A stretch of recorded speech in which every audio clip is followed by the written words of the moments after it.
Hi, this is Renato. I'm quickly showing you our brewing box. It's a relatively cheap DIY approach. So you have a styrofoam box here, which is relatively cheap to get. And inside we have the dough, which is going to rise, and also a sourdough. We have a little thermometer that has a Bluetooth interface. You can read the temperature outside with your mobile phone.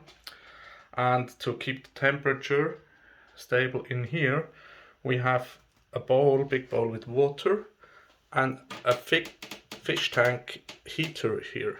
So you can adjust the temperature of that fish tank heater, which is then just plugged in.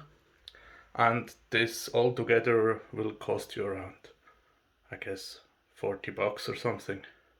So instead of having a very expensive bought version, this is the version you can have relatively cheap. And the box, of course, in summertime you can cool beer with ice for your party, so it's multi-purpose. Hope this helps you. Bye.